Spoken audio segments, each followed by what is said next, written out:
Bom dia, boa tarde, boa noite, sejam muito bem-vindos a mais um episódio do MBCV Cast. Nós estamos aí passando o mês de agosto, indo em direção ao nosso final de ano e nós estamos felizes por poder continuar com a sua audiência.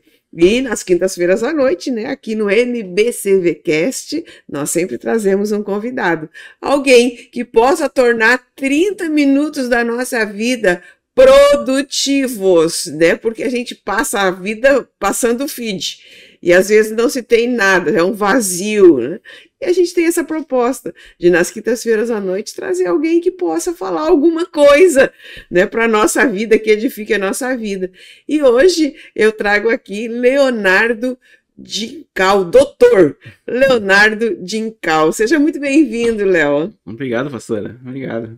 Muito bom estar com vocês aqui. Isso Prazer. aí, que legal. Ele é advogado e nós agora, no dia 11, na verdade são duas datas, né, que são, assim, lembradas. Dia 19 de maio e dia 11 de agosto.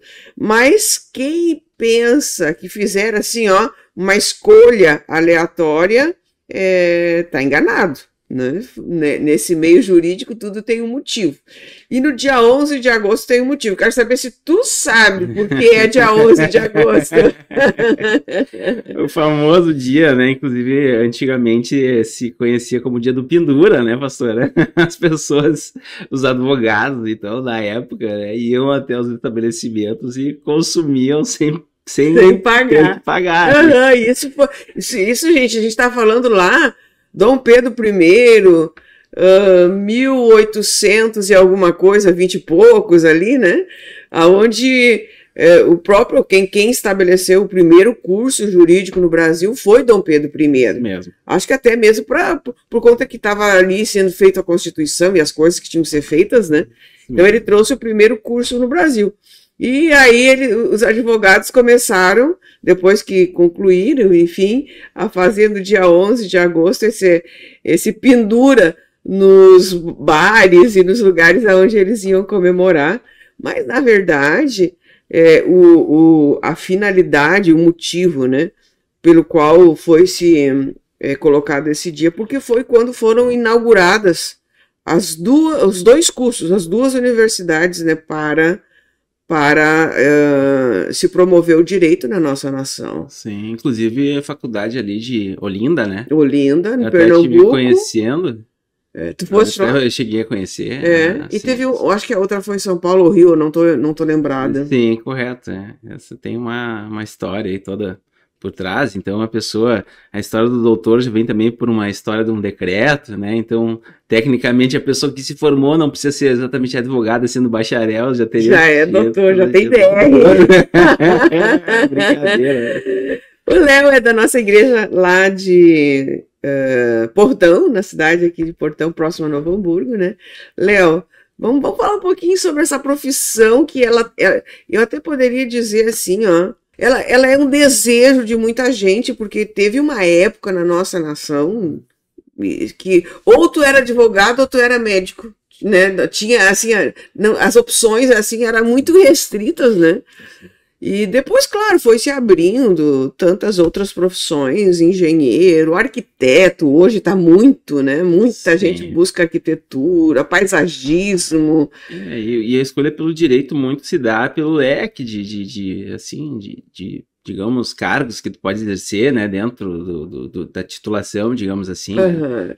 Diversos cargos públicos, além da advocacia. Eu ia dizer que muitas vezes a pessoa faz o direito e ela vai fazer um concurso, por exemplo, para qualquer outra coisa. Exato, e por exemplo, quando eu me formei foi em 2007, e junto comigo se formaram mais de 140 pessoas, né, a ponto de que a formatura aqui, então, era na Unicinos, eu me graduei na Unicinos, ter que ser a cerimônia lá na Fiergs, né, devido ao número de pessoas, né, claro que esse número hoje já mudou um pouco a realidade, de lá para cá, né, já são quase 20 anos, mas continua sendo, né, realmente uma profissão, enfim, a própria graduação, né, uma graduação que abre bastante possibilidade, né, nível de atuação na área jurídica ou não, né? Uhum. Inclusive concursos públicos, né? Muitos, né, da área, e que não existem, por exemplo, a OAB, né? Porque depois que se adquire ali o título de bacharel, ainda tem que passar na prova da OAB, né? Vamos lá, então, só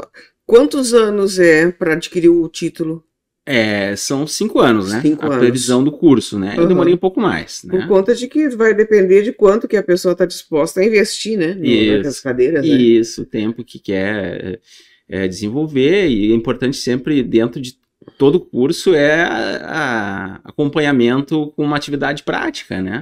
Para que aquela teoria ali, ela seja, digamos assim, visualizada na prática, como funciona, né? Um estágio, né? Isso faz muita importância, né? Para agregar o conteúdo, né? E depois facilitar ali aquele futuro candidato, por exemplo, a prova da OAB, conseguir passar naquelas fases, né? Tem a fase teórica, são em 2 etapas, né? Então tem a fase objetiva e depois a parte subjetiva, que são respostas ali de desenvolvimento, né? Isso na prova. Isso na prova já da OAB, né? Então... Mas eu conheço, Léo, algumas pessoas que até passaram aqui pelo JUAD, tá? Enfim, e que quando foram fazer a prova, não conseguiram atingir a nota mínima. Quando eu passei no exame, para ter uma ideia, foi em 2007, foi um dos primeiros anos que o CESP da Universidade de Brasília fez a prova, né? E aí foi em torno de 18% só de aprovação na época, né? E claro que isso às vezes pode ter um pouco, né, vinculação com aquela pessoa que ao longo da faculdade também teve a experiência prática, que nem eu comentei, né? E eu me lembro que quando o professor perguntava quem é que trabalhava na área, né? O professor sempre perguntava e queria saber, né? Em torno de 10 a 20% das pessoas que trabalhavam na área. No mais, eram pessoas que, por curiosidade, ou porque trabalhavam com uma área correlata, então estavam fazendo, digamos, para agregar conhecimento, né? Mas nesse percentual aí, dá para dizer que em torno de 10 a 20% das pessoas trabalhavam diretamente com alguma atividade ali vinculada ao direito, né? Isso é bem curioso, né? E que pode talvez estar refletindo isso lá no próprio exame da OAB depois, né? Mas a pessoa que teve hoje eu acho que não é assim, né? Essa procura, eu acho que ela diminuiu bastante. Eu acho que a procura hoje, né? Talvez antes até o pessoal dizia que, olha, quem não sabe o que fazer, vai fazer direito, né? Então tinha isso, né? E acontece, né? Exatamente por isso, né? Aquilo que a gente falou no início. Mas essa procura, eu acho que hoje até em virtude do custo também, né? Fica uma escolha, eu acho que acaba sendo uma escolha mais assertiva, né? Quer dizer, a pessoa vai escolher quando realmente ela quer, né? Porque hoje tem tantas outras formações, né? E também, né?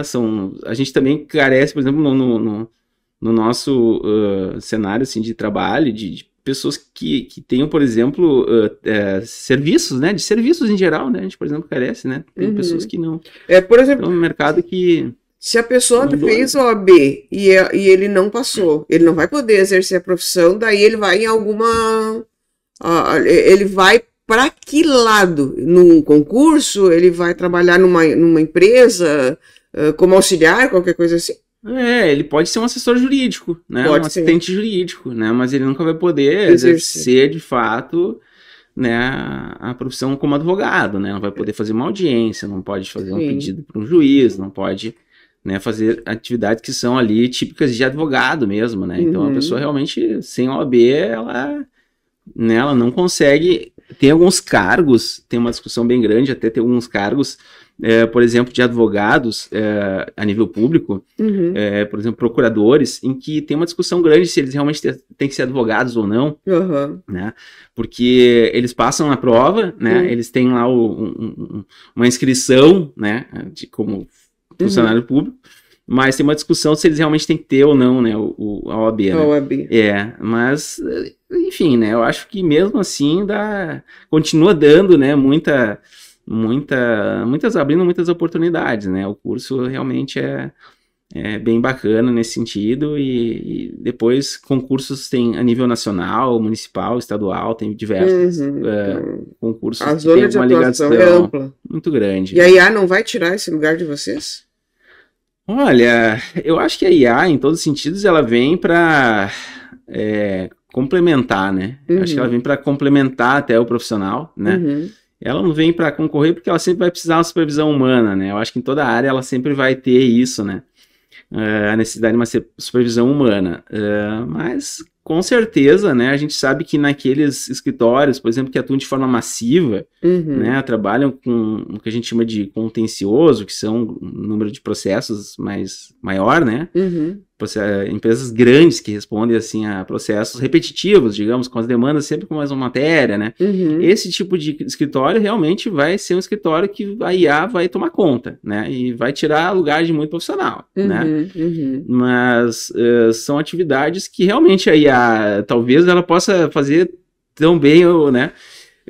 Até mais rápido, né? Muitas vezes, né? Isso que eu penso, são questões assim. Você elaborar um processo. Simples, sabe? Então, eu acho que a IA, nesse sentido, ela vem para complementar e auxiliar o profissional, né? Poder, talvez, enxergar o que ele humanamente não enxergou, e a IA pode até, às vezes, detectar isso, né? Então, isso é bacana, então, né? Tu tá dizendo que a IA pode ser melhor do que ela sozinha é um pouco perigoso, né? Porque ela não assina, então tem que ter depois, mas com certeza, a IA, eu acho que ela vem para, no geral, eu acho que ela vem para auxiliar, né? Em qualquer profissão, né? Ô, Leonardo, outra coisa que eu tinha de perguntar. Não, eu tenho muitas perguntas, né? Mas assim, ó, tu é um cara manso, assim, né? Em geral, assim, eu não conheço, não convivo, mas assim, do pouco que eu te conheço, tu é uma pessoa mansa e tal, né? Mas a maioria dos advogados que eu conheço são bravos. É mesmo, combativo, né? Vocês aprendem assim. A gente grita no processo, né? Bom, isso é uma questão de estilo, né? O que eu posso dizer? Tem o pessoal que é um pouco mais protagonista e combativo e às vezes acaba indo, por exemplo, para o lado do tribunal do júri, né? Porque o pessoal sempre imagina a ideia do advogado e associa aqueles filmes americanos, né? Onde o advogado tá lá e trabalha com o tribunal do júri, né? Enfim. E né? faz um teatro, uma coisa louca, assim. Isso, né? Então, hoje, né, isso é uma coisa que eu sempre digo assim, a gente tem que, quando a gente vai atacar uma decisão do juiz, a gente não ataca o juiz, a gente ataca a decisão, né? Então, fica melhor, né, porque a gente sabe que tudo tem uma reação, né, então quando a gente quer ganhar alguma coisa, a gente não ataca a pessoa, né. Mas, claro, né, o advogado tem situações que ele tem que efetivamente se impor, né, porque às vezes o juiz, por uma questão de pauta atrasada, quer adiantar a pauta, quer atropelar algumas coisas, e aí entra, né, o momento que o advogado tem que impor ali, né, para atender ali o interesse do cliente, produzir uma prova que é importante dentro do processo, né. Então, nesse sentido, eu acredito que não seja um problema, para mim nunca foi um problema isso, né, embora eu conheço, né. Isso. Já, porque a gente, até é comum, né, eu sou um pouco mais reativo, né, então o que acontece, a gente, na hora da briga, a gente entra na briga, então a gente tem ali muitos colegas, amigos, a gente brinca, né, olha, lá na sala de audiência, a gente esquece a amizade do lado de fora, né, às vezes a gente tem que estar ali, né, brigando mesmo, né, mas isso acontece, por várias vezes já aconteceu, e depois, né, encerrou a audiência, todo mundo se cumprimenta, tá tudo certo, entendeu? Mas naquele momento, cada um dependendo do seu cliente, né? E às vezes tem que, como é que é, levantar um pouco a voz, né? Não precisa virar a mesa, né? Mas a gente tem que manter um pouco a compostura, né, pastora? Eu acho que a gente também tem que estar um pouquinho temperado nas coisas, né? E eu acho que isso, de certa forma, né? Não tenho certeza, isso acaba trazendo também reconhecimento, né, para o profissional, né? No momento que tu tem uma atuação mais técnica, né, que tu conhece o processo, chega numa audiência, tu lê o processo, eu sempre digo pro pessoal do escritório, a gente tem que conhecer o processo mais do que o juiz. A gente tem que chegar na audiência preparado. Isso é o que faz a diferença, né? Não é a tua habilidade ou desabilidade, é o teu preparo, né? Como em tudo, né? Né? Então a gente, né, sempre tem que estar além, né? Que, assim, esperando o pior, que venha o melhor, né? Mas a gente tem que estar sempre preparado, né? Assim como o cristão com a espada afiada, né? E qual é a tua zona de atuação mais forte, assim? O meu foco sempre foi o empresarial, né? Tu tem escritório lá em Portão? É o meu escritório em Novo Hamburgo. Ah, é em Novo Hamburgo. E fazem agora 15 anos que eu estou no mesmo endereço. Olha que legal. A gente começou numa sala... contato aí pro pessoal saber, é legal, né? A gente começou numa sala pequena, né?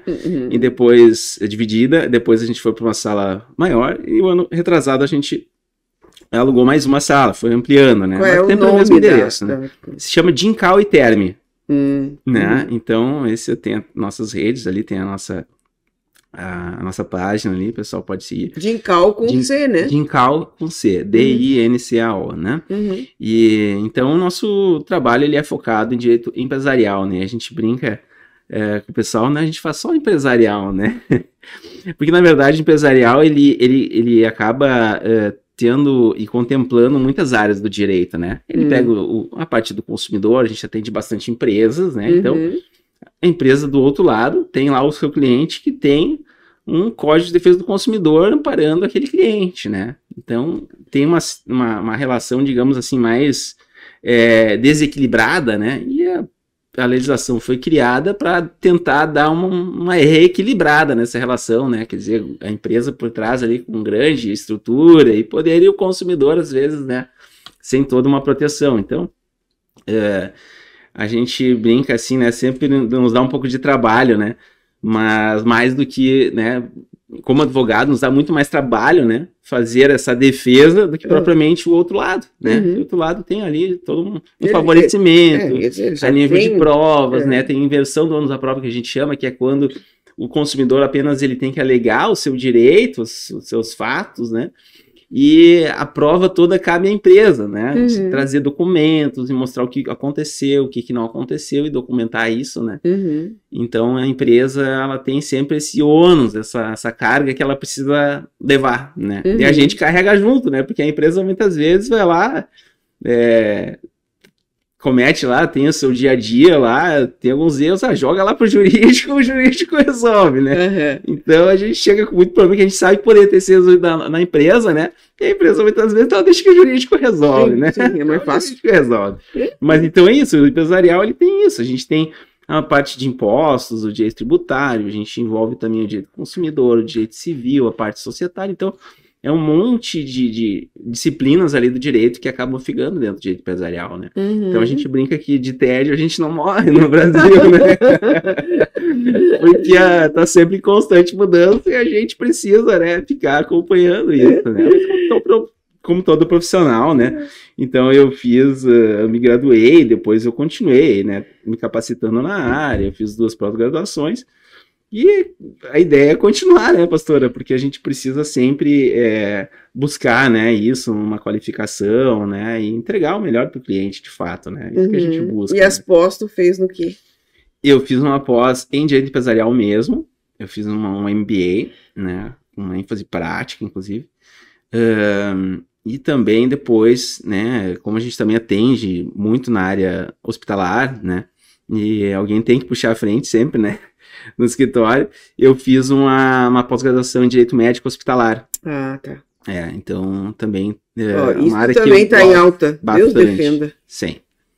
O número de casos e ações, né, ele aumentou bastante, né, nos últimos anos, e a judicialização, né, e hoje o pessoal realmente, e principalmente o gaúcho, tem essa coisa, né, gosta de uma peleia, né.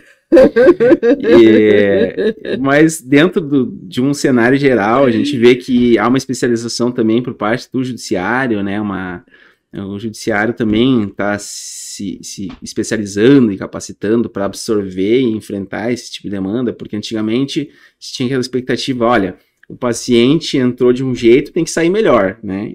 Então, olha, vamos pensar um pouquinho diferente, né? Quer dizer, eu não tenho que necessariamente garantir que o paciente vai ser melhor, eu preciso analisar o contexto todo dele, né?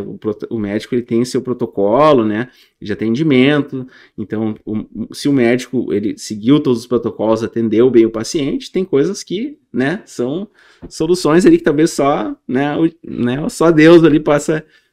Então, dentro disso, eu acho que hoje se tem assim, um enfrentamento e uma capacitação muito melhor assim, de todos os operadores, né, do direito, falo de judiciário, dos advogados, enfim, né, que estão tendo um pouco mais de sensibilidade para compreender melhor essas demandas, né? Talvez com isso comece a diminuir um pouco, né, esse tipo de discussão, né? Ou seja, não é simplesmente porque o paciente, às vezes acontece, né? O paciente, ele vai fazer uma cirurgia simples e ele vai ao óbito. Foi tirar uma vesícula e saiu, né, não saiu do hospital. Né? Não, eu já vi pessoas que foram para fazer uma cirurgia em algum lugar interno e saem sem uma perna. Isso. Bom, então assim, tem fatos e fatos, né? Aí entra a conduta médica, mas o ser humano é uma caixinha de surpresa, né? Então, assim, pode ser que ele teve uma reação, um medicamento, né, na hora. Foi feita toda a intervenção possível, não havia como prever aquela reação dele dentro daquela entrevista toda que é feita, né? Pré-cirúrgico, né, por exemplo. Então, não se conseguiria identificar, foi uma caixinha de surpresa. Foi ali na hora, no meio da cirurgia, o paciente tem uma reação determinada. Né? E os médicos fazem tudo que podem e não conseguem. Então, a gente sempre diz que todo procedimento ele representa, né, um risco. Sempre existe um risco. Sim. Se não existe um risco do próprio paciente, não existe um risco de infecção hospitalar, por exemplo. Né, que a infecção hospitalar, por mais que se adotem todos os procedimentos de esterilização, não existe 100% de segurança. Não existe. Em hospital nenhum do mundo. Né, nem sírio-libanês, nem nos Estados Unidos, enfim. Então não existe como garantir isso, né? Então tem todas essas questões por trás, né? Então, e como é que fica daí o paciente nisso tudo, né? Então são muitas coisas que vão desdobrando, né? Mas é uma área bem interessante também, que tem poucos profissionais. Pois né? Então é bem bacana, talvez, né, para quem, né, aí é advogado, daqui a pouco está procurando uma área, né, que tem pouca concorrência, porque em tudo tem muita concorrência, né? Por exemplo, o direito médico da saúde é uma área que tem muito poucos profissionais hoje, né? A região, inclusive, né? Ó, você que está nos assistindo, você que está na nossa audiência, que está aí estudando, tá aí, ó, uma super dica do Dr. Léo. Eu quero entrar num outro momento, a gente está quase terminando, Léo, mas eu quero entrar numa outra questão aqui, que é o criminalista. Vamos lá, você já atuou alguma vez nessa área? E a pergunta é que tu sabe que eu vou fazer, né? Tu vai defender alguém que matou alguém, que você sabe que tem provas, como é que funciona isso na cabeça humana? Por exemplo, eu sou um advogado, sou cristão, creio nos princípios de Deus e aparece esse cliente. Eu posso dizer não? Eu posso pegar a causa e... Como é que funciona isso? Para a gente entender, né? Nós leigos. Bom, eu nunca foi uma área que me atraiu, tá?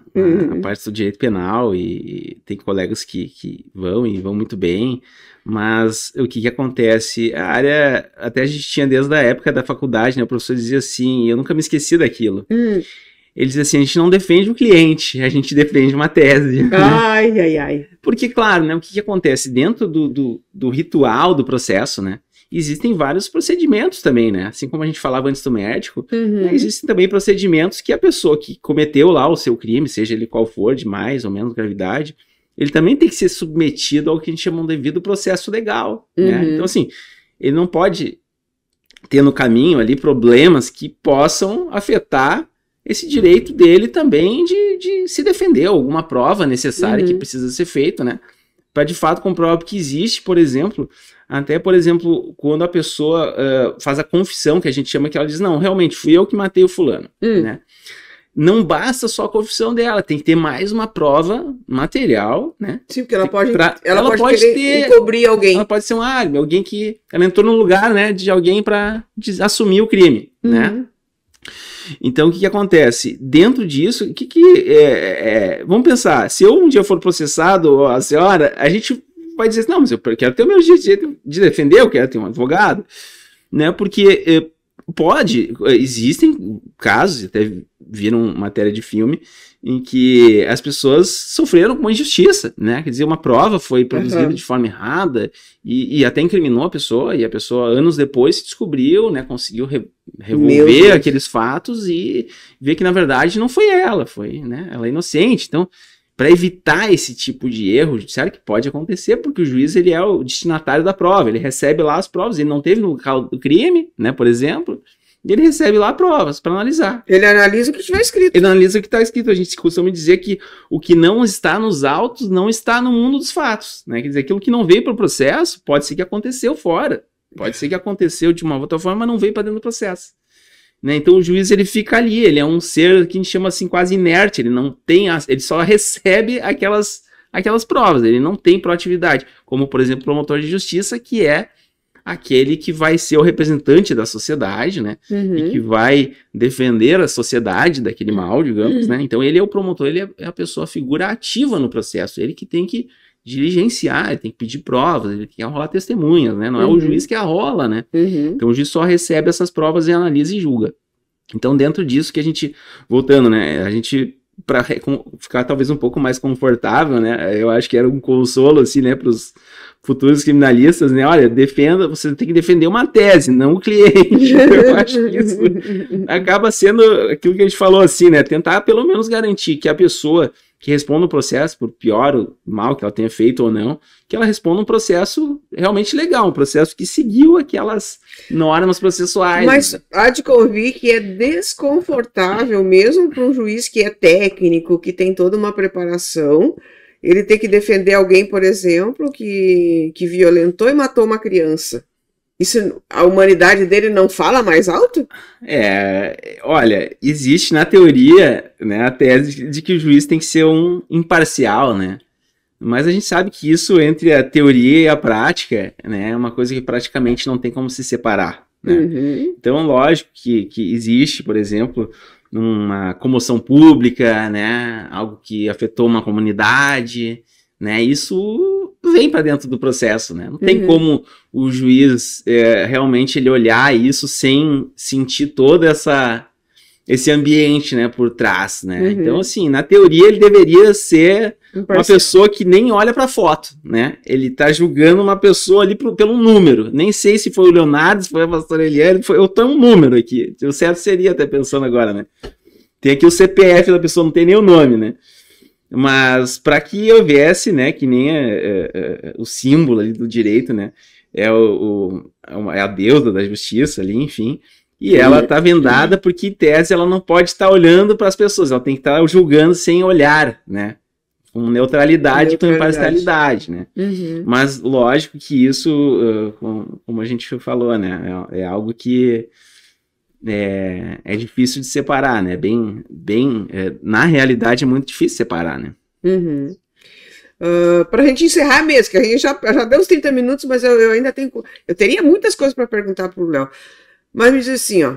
Vamos falar assim com a nossa audiência. Nossa audiência está aqui, está ouvindo o que a gente está falando, está analisando o que a gente está falando, né? Mas eu acho que uma pergunta que todos eles gostariam de te fazer, Léo, é o seguinte. O que tu acha do nosso jurídico brasileiro hoje? Olha, quando eu comecei, né, entrei na faculdade no ano de 2000, a gente tinha grandes ícones, digamos assim, né, pessoas com saber jurídico bem destacado, né, e que sequer se conheciam os nomes, a sociedade não sabia nem o nome dos ministros do STF, a gente que sabia porque estava cursando, né, então tinha que estudar lá um precedente ou outro, um julgamento, né. E hoje o fato é que isso tomou toda uma proporção de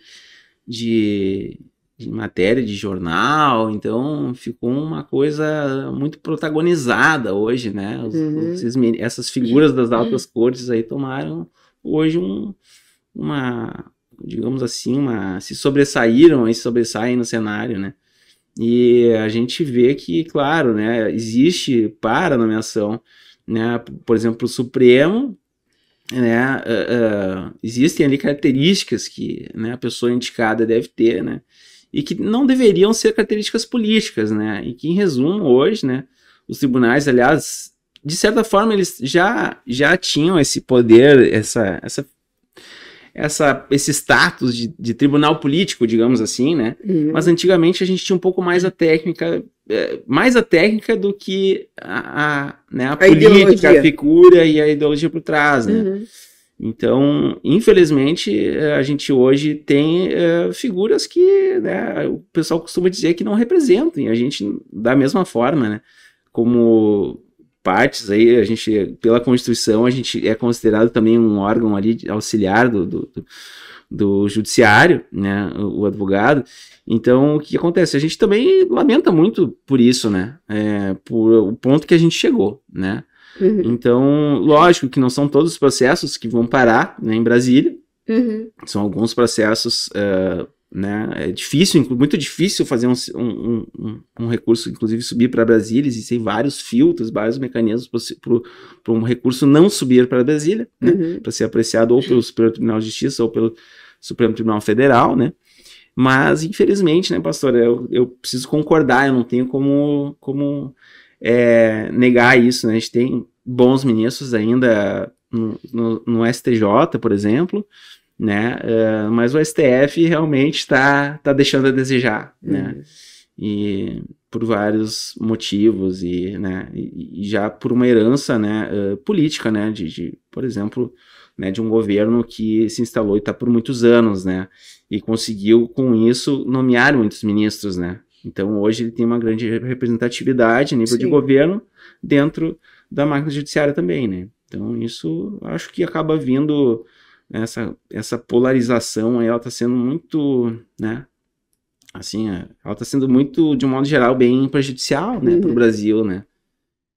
Então, eu acho que, né, o governo, agora voltando para governo, né, mas tem que ser um governo que governe para todos, né, não só para um lado, só para o outro. Acho que isso não faz sentido, né? Acho que todos precisam, né, de alguma forma, né, governo, né? Então, é isso. A gente tem que botar nossa esperança no Senhor, né? Isso aí. A gente segue fazendo a nossa parte, né, e sempre crendo, e a gente nunca deixa de acreditar, né, nos nossos ideais, né? A gente tem que seguir com os nossos ideais, né? Mas a gente sabe que tem muitos obstáculos pela frente, né? Então, fica eu endosso a crítica, né? Porque isso realmente é algo que eu vejo como prejudicial, né? Embora, claro, né, para esses casos, a gente vai tratar de grandes casos de repercussão nacional, então a gente costuma dizer que isso é para peixe grande, né? Não só para nós. Então tá, estamos encerrando. Então dá aquele recado para aquele adolescente, para aquele jovem que sonha em ser um advogado. Então, olha, é um curso, se eu voltasse no tempo, faria de novo, né? Porque é um curso muito bacana, né? Que agrega muito, e eu acho que sim, né? Vale a pena. Tem muito mercado, né? Muito mercado pela frente, muitas especialidades, e a gente caminhando cada vez mais para especialidades, né? Em todas as áreas, né? Então, eu acho que o curso vale a pena, né? Tem muitos cursos hoje, né? Muitas opções de curso, né? E são tantas as possibilidades que o direito ele vai proporcionar, né? E sempre vai ter mercado para aquele profissional que se dedica, né? Que busca, se capacita e que tem fé em Deus, né, pastora? Então, acho que sempre vai ter um espacinho no sol para quem se dedicar, né? Sim. E realmente, assim, sempre aquela coisa, né? A gente fazer aquilo que a gente gosta, né? E se a gente for fazer aquilo que a gente gosta, a gente vai se realizar, né?